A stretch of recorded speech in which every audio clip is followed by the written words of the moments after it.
বদরের যুদ্ধ শুধুমাত্র বদরের সেই জায়গার যুদ্ধ নয়, বরং কিয়ামত পর্যন্ত সত্যপন্থীদেরকে যদি বদরের চেতনায় তারা যদি আল্লাহর উপরে তাওয়াক্কুল করে, তারা যদি সবর করে, শক্তির উপরে তারা যদি নির্ভর না করে আল্লাহর উপরে যদি তাওয়াক্কুল করে, আল্লাহ তাআলা কিয়ামত পর্যন্ত সত্যপন্থীদেরকে বিজয় দান করতে থাকবে। সুবহানাল্লাহ। আল্লাযীনা আমানু ইউকাতিলুনা ফি সাবিলিল্লাহ ওয়াল্লাযীনা কাফারু ইউকাতিলুনা ফি সাবিলিত তাগুত। যারা ঈমানদার তারা তো আল্লাহর পথে তারা সংগ্রাম করে, তাদের এই সংগ্রামে, আর যারা তাগুত, যারা কাফের, তারা তাগুতের পথে তারা সংগ্রাম করে। তারা শুধুমাত্র এখান থেকে ইসলামকে নির্ভাবিত করার চেষ্টা করে না, বরং তারা নিজেরাই অমান্য করে না, মানুষদেরকে অমান্য করবার জন্য তারা বাধ্য করে। তারা শুধু মদ নিজে খায় না, বরং মদকে তারা হালাল করে দেয়। তারা শুধুমাত্র জেনা ব্যভিচার নিজে করে না, বরং জেনা ব্যভিচারের পথকে উন্মুক্ত করে দেয়। তারা শুধুমাত্র ঘুষ দুর্নীতি নিজেরা করে না, বরং রাষ্ট্রীয়ভাবে মানুষকে করবার জন্য সব আয়োজন করে দেয়। এটাই হচ্ছে তাগুত, যেটি মানুষকে অন্যায় কাজে প্রলুব্ধ করে, বাধ্য করে, মানুষকে সেই কাজ করবার জন্যে তারা সকল আয়োজন করে দেয়। সুতরাং ইসলাম বদরের যুদ্ধের মাধ্যমে শুধু একটি বিজয় ছিল না, বরং এই ঐতিহাসিক ঘটনার মাধ্যমে আল্লাহ তাআলা এর মাধ্যমে দুটি কাজ করে দিয়েছে। একটি হচ্ছে হিজবুল্লাহ আর আরেকটি হচ্ছে হিজবুশ শয়তান। এই জন্য আল্লাহ তাআলা বলছেন এই কোরআনটা হচ্ছে হক এবং বাতিলের কি পার্থক্য। এই জন্য আমাদের সমাজের অনেক মানুষ বলে যে ভাই আমি কিন্তু কোনো দল করি না। এর থেকে বড় শিরকি কথা আর কিছু হইতে পারে। এর থেকে এটা কোনো মুসলমানের, ইমানদারের, আল্লাহতে বিশ্বাসী কোনো মানুষের কথা হইতে পারে না। কারণ তাকে একটি দলে থাকতেই হবে, হয় তাকে আল্লাহর দলে, আর নয়তো তাকে শয়তানের পক্ষে থাকতে হবে। এর মাঝামাঝি কোনো পথ আল্লাহ তাআলা রাখেন নাই।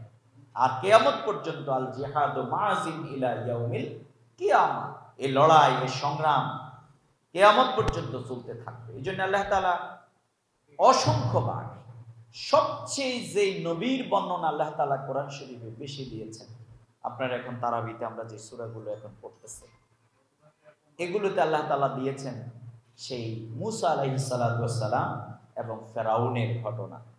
360 বারের মতো আল্লাহ তাআলা বর্ণনা দিয়েছেন। এর কারণ হচ্ছে আল্লাহ তাআলা আজকের মানুষদেরকে, প্রজন্মদেরকে বুঝাচ্ছেন যে যে আল্লাহ বলে নিজেকে দাবি করেছিল, আমি কিন্তু তাকে পানিতে ডুবিয়ে মেরেছিলাম। আর আবার আরেকদিকে যে মূসাকে বিরুদ্ধে ফেরাউন অবস্থান নিয়েছিল, আমি কিন্তু মূসার ঘরেই কিন্তু তাকে, ফেরাউনের ঘরেই কিন্তু আমি মূসাকে লালন পালনের ব্যবস্থা করেছিলাম। সুতরাং আমি সেই আল্লাহ যে আমি সব পারি। সুবহানাল্লাহ। কিয়ামত পর্যন্ত আল্লাহ তাআলা সত্যপন্থীদেরকে সাহায্য করবার জন্য একদিকে যেমনি আল্লাহ তাআলা লম্বা করে কোরআনে ইব্রাহিম আলাইহিস সালাতু ওয়াস সালামের ঘটনা বর্ণনা করেছেন। পৃথিবীর ইতিহাসে কারোর জন্য আগুন ঠান্ডা হয় নাই, কেবলমাত্র ইব্রাহিম আলাইহিস সালাতু ওয়াস সালাম আল্লাহর উপরে তাওয়াক্কুল করেছেন বলেই হাসবি আল্লাহ, এই ঘোষণার কারণে আল্লাহ তাআলা বলছেন যে যে কেবলমাত্র আমার উপরে তাওয়াক্কুল করেছে, কুলনা ইয়া নারু কুনি বারদান ওয়া সালামান আলা ইব্রাহিম, ইব্রাহিমের উপরে আগুনটা কিন্তু ঠান্ডা হয়ে গেল। এবং ইব্রাহিম আলাইহিস সালাতু ওয়াস সালাম বলছেন যে আমি যেই কয়দিন খুব শান্তিতে ছিলাম, সেই কয়দিনের মধ্যে অন্যতম হচ্ছে যে কয়দিন আমি আগুনে ছিলাম। বদরের চেতনা মুসলমানদের শেষ হয় নাই। বদর কিন্তু মক্কায় হয়েছে, কিন্তু গোটা পৃথিবীতে এখন বদরের চেতনা নিয়ে মুসলমানদেরকে সংগ্রাম করতে হবে। এই জন্যে বদর পৃথিবীর মুসলমানরা যেখানেই সত্যপন্থীরা দাঁড়িয়েছে, বদরে যেরকম আল্লাহ তাআলা স্বল্প সংখ্যককে অধিক সংখ্যকের উপরে বিজয় দান করেছেন, তারা যে গুণী গুণান্বিত ছিল, তাদের সবর ছিল, তাদের তাওয়াক্কুল ছিল, তাদের কোনো অহংকার ছিল না। সেই জন্য আল্লাহ তাআলা তাদেরকে বিজয় দান করেছে। এই জন্য আল্লাহ তাআলা সকল বিজয়ের পরে বলছে সব জায়গায় কিন্তু মাস্টার মাইন্ড খোঁজা হয়, কিন্তু ইসলামের বিজয়ের পরের কোনো মাস্টার মাইন্ড নেই।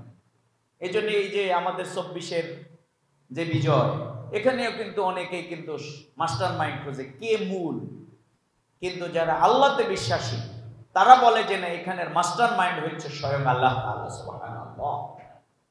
ওমাকার ওয়ামাকারাল্লাহ আল্লাহু খায়রুল মাকিরিন। আল্লাহ ইজ বেস্ট প্ল্যানার। তারা অনেক পরিকল্পনা করে, কিন্তু আল্লাহই সেখানে এটিকে চূড়ান্ত জায়গায় পৌঁছে দেন।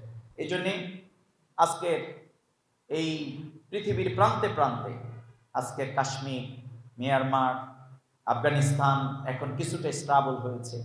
পৃথিবীর অনেক জায়গায় আজকে মুসলমানরা সেই লড়াই করছে এবং ভারী অস্ত্রগুলো প্রতিদিন তাদের উপরে প্রয়োগ হচ্ছে। আমাদের প্রতিবেশী রাষ্ট্রে প্রতিদিন, প্রতিক্ষণে, প্রতি মুহূর্তে মুসলমানদেরকে হত্যা করা হয়। আজকের এই ফিলিস্তিন, আজকের পৃথিবীর সকল জায়গায় মুসলমানদেরকে যদি আবার পুনরুদ্ধারের সে আন্দোলন, সে রেনে চায়, যদি আমরা বিজয় লাভ করতে চাই, আসুন। বদর আমাদেরকে বলেছে, আমাদেরকে দিক নির্দেশনা দিয়েছে, সংখ্যায় নয়, বরং আমরা যদি আল্লাহর উপরে সেই তাওয়াক্কুল এবং মুসলমানদেরকে যে গুণের কথা বলা হয়েছে, যে কোয়ালিটির কথা বলা হয়েছে, সেই গুণে যদি আমরা গুণান্বিত হতে পারি, তাহলে বিজয় আজকেও অবধারিত ইনশাআল্লাহ। সেই চেতনা নিয়ে আমরা এগিয়ে যাব। এই রমাদান একদিকে যেমনি কোরআন নাজিল হয়েছে, আল্লাহ তাআলা এই রমাদানেই কিন্তু আবার বদর দিয়ে আমাদেরকে সত্য মিথ্যার পার্থক্য করে দিয়েছেন। সুতরাং কোন রোজাদার কোন মানব রচিত মতাদর্শ বাস্তবায়নের জন্য সংগ্রাম করতে পারে না, বরং তাকে যে আল্লাহর নামে রোজা রেখেছে, আল্লাহর সন্তুষ্টির জন্য উপবাস রেখেছে, আল্লাহর সন্তুষ্টির জন্য রাত্রে দাঁড়িয়ে সিয়াম এবং কিয়াম করছে, সে কোনোদিন গায়রুল্লাহর নামে, কোন মানব রচিত মতাদর্শ বাস্তবায়নের নামে সে যদি ভূমিকা রাখে, তাহলে তার পরিণতি হবে বদরের বিপরীত যারা ভূমিকা রেখেছে তাদের মতই। এই জন্যে আমরা আজকে সবাইকে আহ্বান জানাবো, বাংলাদেশ এই জনপদে আজকে আমরা যদি সেটিকে ধারণ করে আমরা এগিয়ে যেতে পারি, আমরা যদি আল্লাহর উপরে তাওয়াক্কুল করি, আমরা যদি আমাদের আল্লাহর রাসূল যেরকম বদর প্রান্তে এসে একবারে নিজেকে উজাড় করে চোখের পানি ছেড়ে আল্লাহর কাছে দোয়া করেছিলেন, আমরা আমাদের শক্তি, সামর্থ্য, যোগ্যতা এগুলোর উপরে নির্ভরশীল হব না, বরং দিন বিজয়ের জন্য আমরা প্রতিটি ক্ষেত্রেই আমাদের তাওয়াক্কুল, ভরসা সব আল্লাহর উপরে রেখেই আমরা ভূমিকা পালন করব।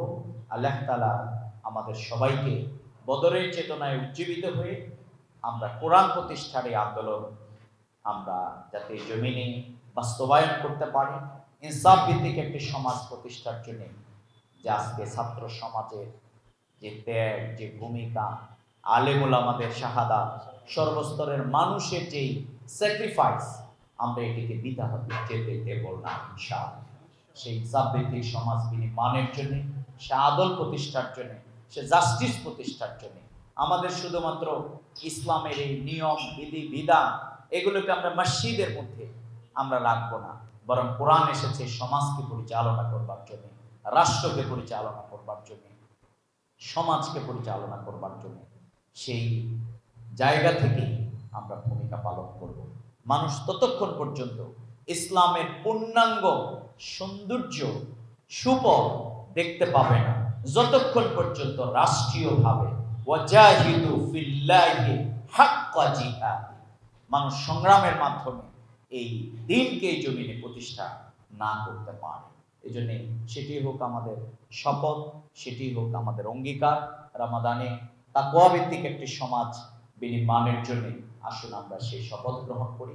আল্লাহ তাআলা আমাদের সবাইকে সেই তৌফিক এনায়েত করুন। আল্লাহর কাছে সেই তৌফিক কামনা করে আমার কথা এখানে শেষ করছি। সুবহানাল্লাহুম্মা ওয়া বিহামদিক, আশহাদু আল্লা ইলাহা ইল্লা আনতা, আস্তাগফিরুকা ওয়া আতুবু ইলাইক। আসসালামু আলাইকুম ওয়া রাহমাতুল্লাহি।